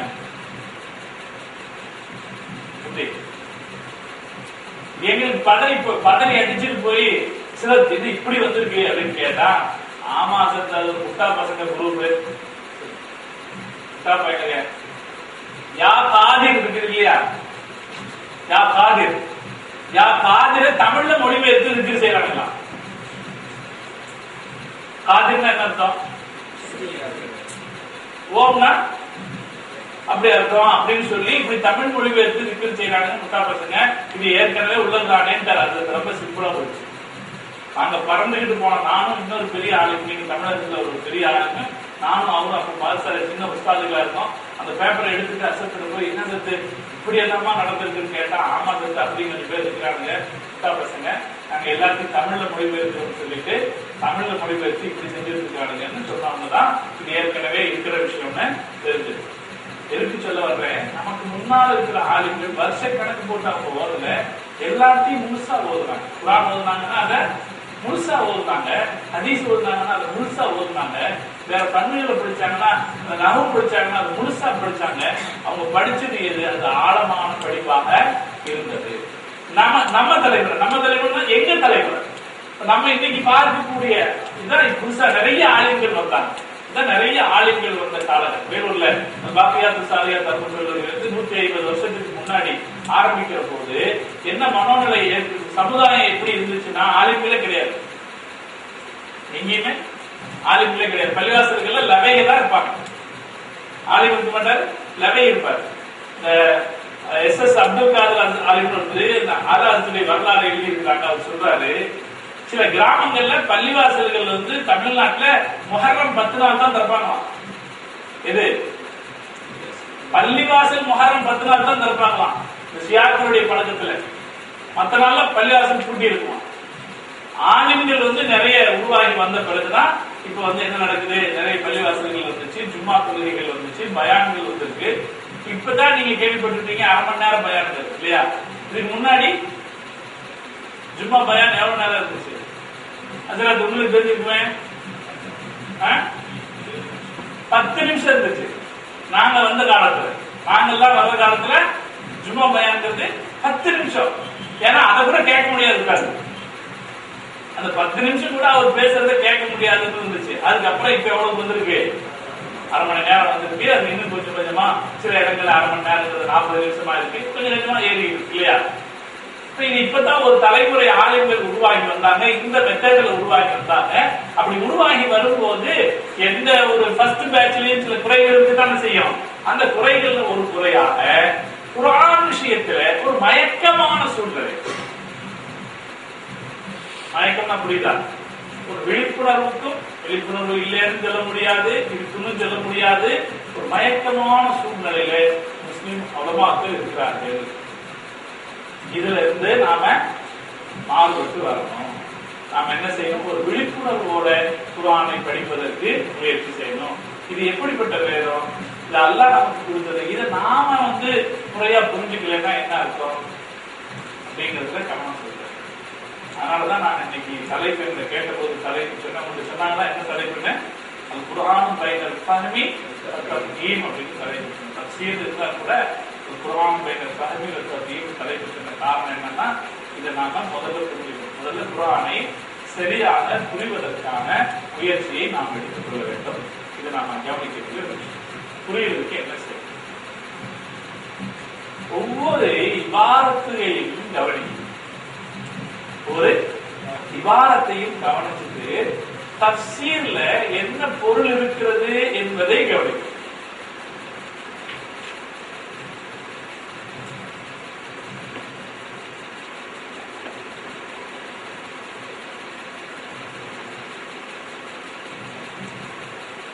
இப்ப உதாரணத்துக்கு இன்ன தீன இந்தல்லாஹில் இஸ்லாம், இந்த ஆயத்து வழங்கும் போது நாம என்ன செஞ்சிருக்கணும்? தீன்னா என்ன அப்படிங்கறத கவனிச்சிருந்தோம்னா பொருள் என்ன செஞ்சிருக்கோம், நமக்கு புரிஞ்சிருக்கும். அதே போல வஅதஸிமு பிஹப்லில்லாஹ் என்ன புரிஞ்சிருக்கணும்? ஹப்லில்லாஹ்ன்றது என்ன அர்த்தம், அதுக்கு என்னெல்லாம் சொல்றாங்க இதை கவனிச்சிருக்கணும். இந்த நீங்க இப்போ அசத் ஒரு அர்த்தம் சொல்லுவாரு, பயன்படுத்தி சொல்லுவோம், அதை நம்ம நோட் பண்ணிக்கலாம். முதல்ல இந்த வார்த்தைகளுக்கு என்ன அர்த்தம்ங்கிறத கவனிக்கணும். தஃசீர்ல இந்த ஆயத்துக்கு என்ன, எந்த ஆயத்துக்களை ஓதுவது நம் வாழ்க்கையில ஒரு பாக்கியம். ஒரு ஆயத்து ஓதுவதும் ஒரு பாக்கியம் நினைச்சுக்கிட்டு அந்த ஆயத்துக்கான அர்த்தத்தை மனசுல புரிஞ்சு வரும். நம்ம எல்லாம் என்ன செய்வோம், நிறைய பேருக்கு ஆயத்துக்கு குருசி தெரியும், தெரியுமா இல்லையா? ஆயத்துக்கு குருசி என்ன பாதி முணங்கி வருதுங்க, நல்ல சத்தமா வரும்.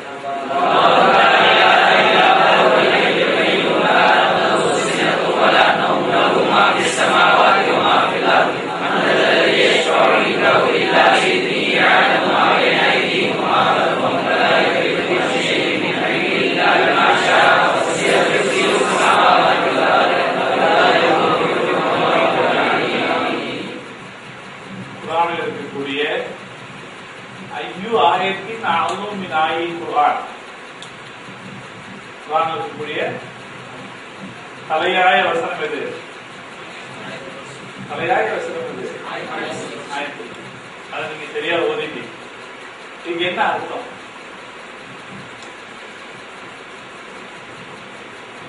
புரிச்சுவா?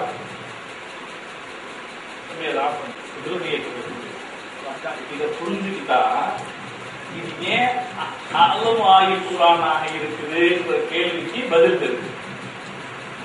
இது ஏன் அழும் ஆயின் குர்ஆனா இருக்கு? இலாஹ பத்தி பேசுது. இலாஹ பத்தி பேசுறதுதான் குர்ஆனுடைய தலையாய விஷயம். இலாஹ பத்தி எப்படி ஐடென்டிஃபை பண்ணணுமோ அப்படி எல்லாம் ஐடென்டிஃபை பண்ணிடுது. யோசிச்சு பாருங்க. இனி நீங்க தஃசீர் பண்ணி நீங்க பாருங்க, ஆயத்துல் குர்சிக்கு தஃசீர் பண்ணி பாருங்க.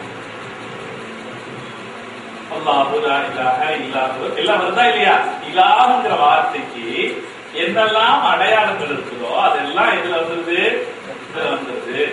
ஏன் ரசூல் ஸல்லல்லாஹு அலைஹி வஸல்லம் அதிகமா ஓத சொன்னாங்க? அதிகமா ஓத சொன்னாங்களா இல்லையா? மன் கரா ஆயத்துல் குர்சி துபர குல்ல ஸலாத் குல்லி ஸலாத்தி. அப்புறம் நரகத்துல இருந்து விடுதலை எழுதப்படும் படிச்சது இல்லையா? இந்த படிக்கலாம் இருக்கு. என்ன பதிலத்து என்னன்னு படிக்கணும். இனிமேல் இப்ப இல்ல சார், இனிமேல் படிச்சு பாருங்க என்ன பதில சொல்லப்பட்டிருக்கு. ஏன் அப்படி ஓத சொன்னாங்க? ஏன் நிறைய ஓத சொன்னாங்க? நாம இந்த ஆயத்தை எதுக்கு ஓதுறோம்? ஊதி பார்க்கறது.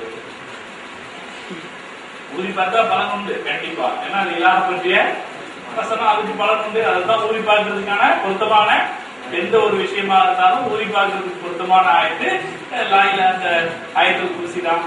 ஆனா அது ஏன் திரும்ப திரும்ப ஓத சொன்னாங்கன்னா அதை அர்த்தத்தோடும் பொருளோடும் விளங்கி நாம ஓதினோம் என்றால் உலூஹியத்து நம்முடைய கல்வில பதிவு. அதனாலதான் அது அழும் ஆயின் குர்ஆனாக, குர்ஆனுடைய மகத்தான வசனமாக இருக்கு. இது எல்லாமே எதற்கு என்றால் நாம ஒவ்வொரு விஷயத்தையும் அந்த லஃப்ல் இபாரத் அல் ஹை. அல் ஹைனா என்ன அர்த்தம்? அல் ஹை என்ன அர்த்தம் சொல்லுங்க பாப்பா? உயிருள்ளவர். அல் ஹை உயிருள்ளவர். அல் ஹை உயிருள்ளவர். அவ்வளவுதானா? எப்போதும் நித்திய ஜீவன். அல் ஹைக்கு என்ன அர்த்தம்? இப்படிதானே? அல் ஹைனா என்ன அர்த்தம்? அப்ப இதை நம்ம நித்திய ஜீவன்னா நாம என்னல்ல அந்த அர்த்தத்துல ஹை சொல்ல முடியாது.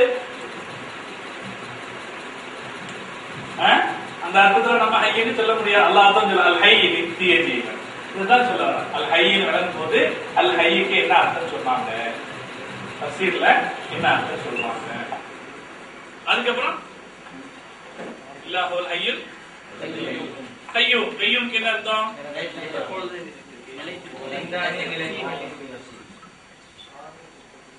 சொல்லுங்க. நிலைத்து தந்தானு சொன்னாரு. காயமும் இதுக்கு என்ன அர்த்தம்?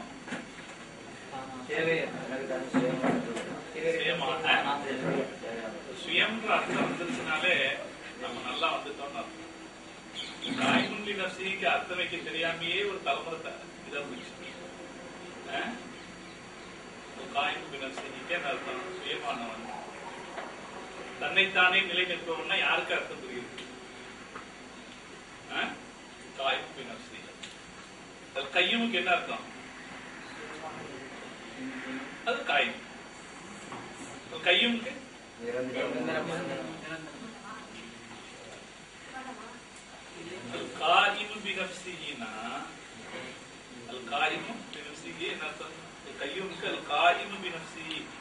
அவன் நிலை பெற்றிருப்பவன் தானாக.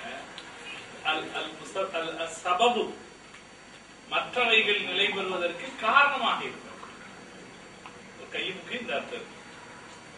தான் சுயமாக உருவாகி இருப்பதோடு மற்றவைகள் மற்ற படைப்புகளினுடைய கியாமுக்கும் காரணமாக இருப்பவன். எங்க தெரியும்? தஃசீர்ல படிச்சோம்னா தெரியும். இதுதான் நம்ம பார்க்க வேண்டிய விஷயம், நம்ம கவனிக்க வேண்டிய விஷயம். நம்ம என்ன செய்யணும்? அது கையுமுக்கு அர்த்தம் பார்க்கும்போது இந்த அர்த்தம் எதுல இருக்கு? தஃசீர்ல இருக்கு.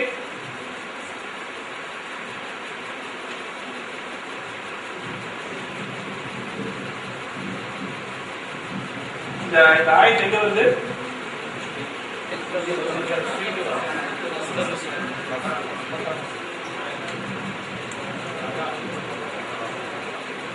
மொத்தம் எத்தனாவது ஆயிடுது?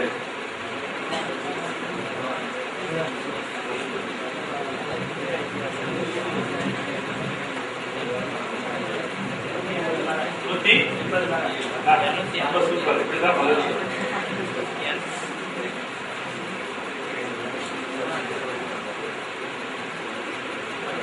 180க்கு மேலையா?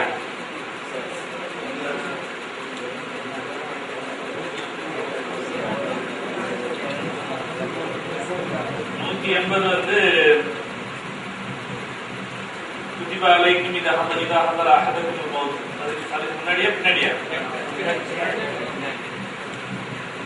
ஆசைக்கு பக்காவா இருக்கீங்க.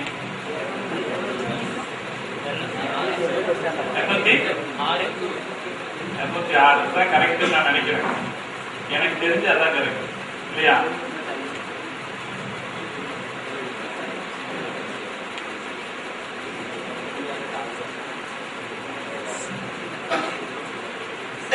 ஆறுலயே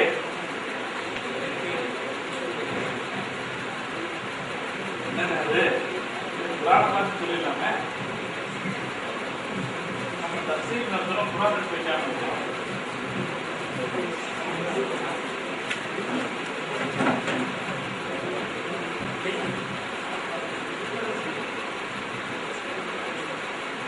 ஆம்சாவுடைய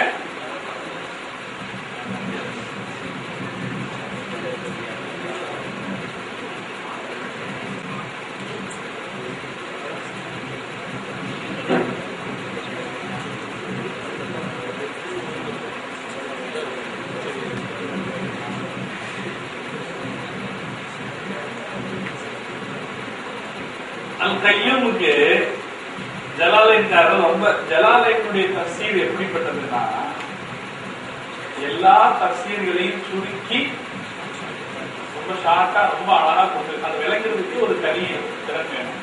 சாதாரணமா படிச்சாலும் படிச்சுட்டு போயிடலாம். அதுல கொடுத்துட்டாரு. கியம்ல வந்து முபாலிகான என்னன்னா தான் காயமாக இருப்பதோடு பிறருடைய தியாகத்தும் காரணமாக இருக்கணும். ததுபீர் கல்கிஹி அப்படின்னு போட்டிருக்காரு. ததுபீர் கல்கிஹின்னு அல் கையுமுடைய அர்த்தம் இது. அல் ஹை அல்லாஹ் யார்? ஹையா. நீங்க பாருங்க, அல்லாஹ்வை பற்றிய முழு அர்த்தமும் எதுல புரியும்? இந்த வாசகங்களுடைய சரியான கருத்தை நம்ம வழங்கும் போது அல்லாஹ்வை பற்றிய முழு தன்மை நமக்கு புரியும். அல் ஹை அல்லாஹ் நித்திய ஜீவன். அல்லாஹ் நம்மள மாதிரி இன்னைக்கு ஹயாத்தா இருந்து நாளைக்கு மௌத்தாரவன் அல்ல. அல்லாஹ் எப்போதும் ஹயாத்தாக இருக்கவன். அல் கையும் அல்லாஹ் வந்து அவனுடைய உள்ளமைக்கு அவனே காரணமாக இருப்பதோடு இந்த உலகத்தின் உள்ளமைக்கு காரணமாக இருந்து அதை நிர்வகித்துக் கொண்டிருப்பவன். அல் கையும் இருக்கு. இந்த வாசகத்தை வேற யாருக்கும் சொல்லக்கூடாது. அதனாலதான் அறிஞர்கள் சொல்லுவாங்க அப்துல் கையம்னு பேர் வச்சுட்டு கையம்னு கூடாதீங்க. அப்துல் கையம் பேர் வச்சுட்டு கையம் கொடுத்தா கையம்ங்கிறது யாருக்கு மட்டும் காசான சிபத்து, எல்லாருக்கும் மட்டும் காசான சிபத்து. அதனால அது கையம்ங்கிறது வேற யாருக்கும் சொல்லக்கூடாது, அல்லாஹ்வுக்கு மட்டும் தான் சொல்லணும். அல் காலிக்கும் அல்லாஹ்வுக்கு மட்டும் தான் சொல்ல முடியும். அது கையும் அல்லாஹ்வுக்கு மட்டும் தான் சொல்ல முடியும். அர் ரஹ்மான் எல்லாத்துக்கும் சொல்லலாம் இல்லையா? அப்ப இந்த சிபத்துகள் எல்லாம் அல்லாஹ்வுக்கு மட்டுமே சொல்ல முடியும். அப்ப இந்த ரெண்டு சிபத்து மட்டுமே போதும் அல்லாஹ்வை பற்றிய அடையாளத்தை நமக்கு புரிய வைக்கிறது. இங்க இதுக்கு என்ன தேவைப்படுது? வார்த்தைகள். நாம என்ன செய்யணும்? தஃசீர் பார்க்கிற போது குர்ஆனுக்கு பொருள் சகஜமாக சொல்லிக் கொண்டு நாம விளங்கி வந்த பொருளை தாண்டி அதுக்கு உண்மையான பொருள் என்ன, இதுல கவனம் செலுத்தணும். எத்தனை பொருள் அப்படி சொல்லி இருக்கிறாங்க அப்படிங்கிறதுலயும் நாம கவனம் செலுத்தணும். ஒருவேளை அதுல இக்திலாஃப்கள் இருக்கும் என்றால், இப்படி சொல்லலாம் அப்படி சொல்லலாம், நல்ல இக்திலாஃப்கள் இருக்கும் என்றால் அந்த இக்திலாஃப்கள்ல எந்த கருத்தை சிறப்பா சொல்றாங்கன்னு பார்க்கலாம். ஆனா இப்போதைக்கு நீங்க அவ்வளவு தூரத்துக்கு போக வேண்டியதில்லை, இக்திலாஃப்குள்ள எல்லாம் போக வேண்டியதில்லை. வெறுமனே ஒரு ஆயத்தை விளங்குகிற போது இந்த ஆயத்தினுடைய லஃப்லுக்கான கருத்து கத்தலன்னா என்ன அர்த்தம்? காத்தலன்னா கத்தல கொலை செய்தான், காத்தல போரிட்டான், சண்டை போட்டாங்க இல்லையா? இந்த டிஃபரெண்ட் கூட விளங்காமத்தான் நம்மள பல பேர். சரிதானா? நாம இந்த தலைமுறை இந்த நிலையில இருந்து மாறும் குர்ஆன் விஷயம். அதனால குர்ஆன்ல தஃசீர் விளங்குகிற போது அதனுடைய லஃப்லுகளில் ஒவ்வொன்றிலும் நாம கவனம் செலுத்த, இபாரத்துகள் ஒவ்வொன்றிலும் கவனம் செலுத்தி ஒரு ஆயத்தினுடைய சரியான பொருள் என்ன என்பதை முதலில் விளங்கிக் கொள்வதற்கு நாம் முயற்சி செய்ய வேண்டும். சரியான அர்த்தம், சரியான அர்த்தம் முதல்ல சரியா புரிஞ்சுக்கணும். இந்த அர்த்தம் புரியுறதுலயே நமக்குள்ள என்ன இருக்கு? அலட்சியம் இருக்கு. அந்த அலட்சியத்துக்கு ஒரு உதாரணம் தான் நான் சொல்லி காமிச்சேன். அந்த அலட்சியம் என்ன பண்ணிட்டது? குர்ஆனுடைய பொருளை சரியான விளங்குவதில் இருந்து நம்மை ஒதுக்கி வச்சு அந்த பொருளை புரிந்து கொள்வதில் இபாரத்துகளை கவனிக்கணும். அதுக்கடுத்து இபாரத்துகளை கவனிக்கிற போது நமக்கு நிறைய விஷயம் புரியும், நிறைய விஷயம். கை விளக்கம் அர்த்தம் புரிஞ்சுது, கையும் இதெல்லாம் நிறைய இல்மு கிடைச்சிருந்தாங்க. இந்த மாதிரி இல்மு கிடைக்கும் போது நமக்கு ஒவ்வொரு விஷயத்தையும் அப்படி கவனிக்கிற சிந்தனை வளரும் போது தானாக நாம் ஆலிமாக வருவோம். ஆலிமாக வருவோம். இல்லாட்டி நம்ம வெறும் பட்டதாரியாத்தான். பட்டதாரி வேற, ஆலிம். அல்லாஹ் நமக்கு எல்லாம் நாட்டியான இன்பை தர வேண்டும். நம்ம ஆலிமாக வரணும்னா உங்களுக்கு எல்லாத்துக்கும் அந்த சிந்தனை வந்துச்சா? எத்தனை பேருக்கு கை தூக்க போறோம்?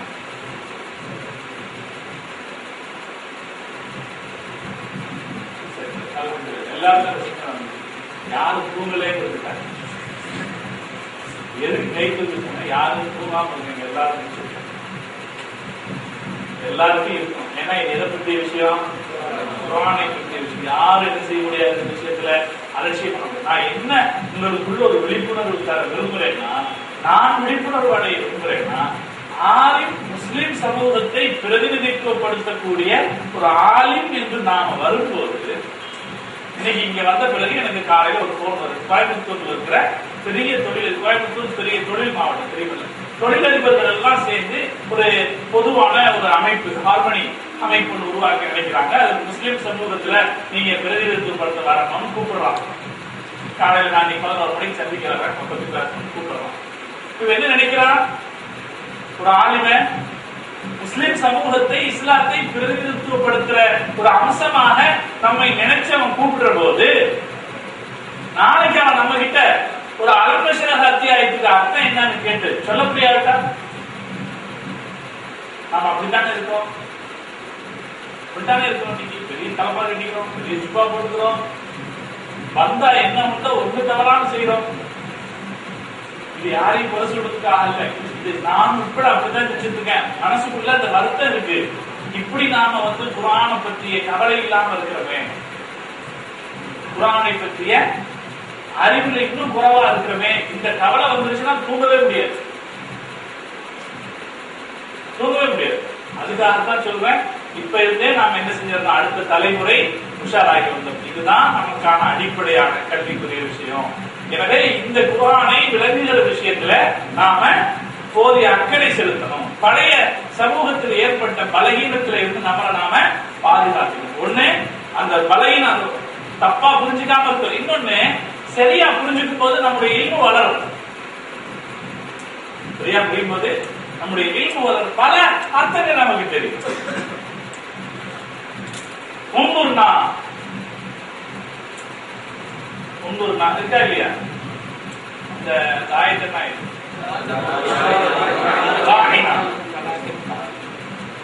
அந்த ராணினா அந்த ஆயத்து புரிந்து தெரிந்தான ராணினான்னு சொல்லாதீங்க, உங்குர்னான்னு சொல்லு. அப்ப ராணினாவுக்கு எத்தனை அர்த்தம் வருது?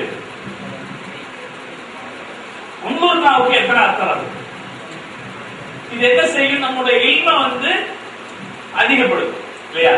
குர்ஆனுடைய இபாரத்துகள்ல, அதன் வார்த்தைகள்ல நாம கவனம் செலுத்தி, அதன் தர்கீபுகள்ல கவனம் செலுத்தி நாம படிக்கிற போது அதுல சரியான கவனம் நமக்கு வரும். அதனுடைய லாபம் என்னன்னா, நாளைக்கு எங்காவது ஒரு இடத்துல அந்த ஆயத்தை கேட்கும் போது அதன் சரியான கருத்து நமக்கு புரியும். இல்லாட்டி பல சமயத்துல நீங்க குர்ஆன் ஆயத்தை கேட்போம், இதை ஓதி இருப்போம், ஆனா அந்த சரியான கருத்து என்னன்னு புரியாம எடுத்து பார்க்கலாம்னு தோணும். சரியான கருத்து புரியாம. அதனால தஃசீர் விளங்குகிற போது நாம என்ன செய்யணும், அதுக்கு இந்த இபாரத்துகளுக்கு முக்கியத்துவம் கொடுத்து எந்த இபாரத்துக்கு என்ன அர்த்தம் சொல்லியிருக்காங்கன்னு விளங்கி பார்க்கணும். தஃசீர் பார்க்கறதுக்கு ஒரு விஷயம் செய்யலாம். தஃசீர் படிச்சுட்டு அதுக்கப்புறம் குர்ஆனை எடுத்து பார்க்கணும். தஃசீர்லயே பார்க்கும்போது நமக்கு வித்தியாசம் தெரியாது. ஜலாலையில பார்க்கும்போது வித்தியாசம் தெரியாது. ஏன்னா பக்கத்துல என்ன செய்திருப்பாரு, அர்த்தம் போட்டிருப்பாரு. லா ஜாயிதான் போட்டிருப்பாரு. லா ஜாயிதான் போட்டா நம்ம லாவுக்கு அர்த்தம் பண்ணாம என்ன செஞ்சிருப்போம், போயிருப்போம். குர்ஆன்ல பார்க்கும்போது தான் அது ஞாபகத்துக்கு வரணும். இந்த லா ஜாயிதான் சொன்னாரு, இந்த மா ஜாயிதான் சொன்னாரு அப்படின்னு என்ன செய்யணும். இல்ல இந்த மா நாஃபியாவுடைய மாவா, மா மன்சபின் ஆயத்தில் வருதா இல்லையா? அந்த மாதிரி ஆயத்தில் வரும்போது இந்த மா நாஃபியாவா ஜாயிதாவா உதாரணத்துக்கு சொல்லுவாங்க. இப்படி ஒவ்வொரு இடத்துல வரும்போது அந்த ஜலாலையில படிக்கும் போது எப்படி இருக்கும், பக்கத்திலேயே அவர் என்ன செஞ்சிருப்பாரு, அர்த்தம் கொடுத்திருப்பாரு. அந்த அர்த்தத்தோட நம்ம படிச்சு சரியா போயிடுவோம். குர்ஆன்ல பார்க்கும்போது அதனால நீங்க ஒரு படத்தை வச்சுக்கலாம். தஃசீர் படித்த பிறகு குர்ஆன்ல அந்த அர்த்தத்தை பார்த்துக்கிறது, அல்லது ஒரு பேப்பர்ல எடுத்து அர்த்தத்தை பார்த்துக்கிறது, அல்லது கம்ப்யூட்டர்ல திரையில வச்சு இந்த அர்த்தம் என்ன, இதை நம்ம படிச்ச அர்த்தம் எப்படி இது வருது, அப்பதான் சரியான குர்ஆன் என்ன, நாம விளங்கி வச்சிருக்கிற அர்த்தம் என்னன்னு சரியா புரியும். சரியா? இன்ஷா அல்லாஹ் அப்படி நாம புரிந்து கொள்வதற்கு முயற்சி செய்யணும். நாம குர்ஆனை புரிஞ்சுக்கிறது என்னன்னு, இப்ப நாம குர்ஆனை புரிதல் அல்லது ஒரு ஆயத்துக்கு அர்த்தம் விளங்குதல் அப்படின்னா அதுக்கு என்ன அளவு நம்ம வச்சிருக்கோம்?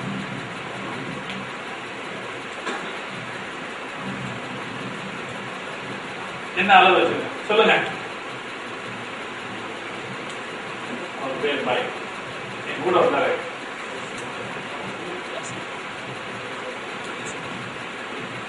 என்ன அர்த்தம் வச்சிருக்கோம்? ஒரு ஆயத்தை விளங்குறதுன்னா நம்ம என்ன அர்த்தம் வச்சிருக்கோம்? நம்ம என்ன அதுக்கான இலக்கணம் வச்சிருக்கோம்? அதனுடைய சரி இல்ல, இதை விட மஷூரான ஒரு விஷயம். Very good. இதுதான் சபபு நுஸூல். நம்மளை பொறுத்த வரைக்கும் குர்ஆனுடைய தஃசீர் விளங்குறதுனாலே என்ன அர்த்தம், சபபு நுஸூல் தெரியுது. நல்ல கரெக்டா பதில். நம்மளை பொறுத்த வரைக்கும் குர்ஆனுடைய தஃசீர் அப்படிதானே விளங்கி வச்சிருக்கோம். அப்படிதானே? சரிதானே நான் சொல்றது? சரியா தப்பா? எத்தனை சதவீதம் சரி? 99%. 10% நம்மளை பொறுத்த வரைக்கும்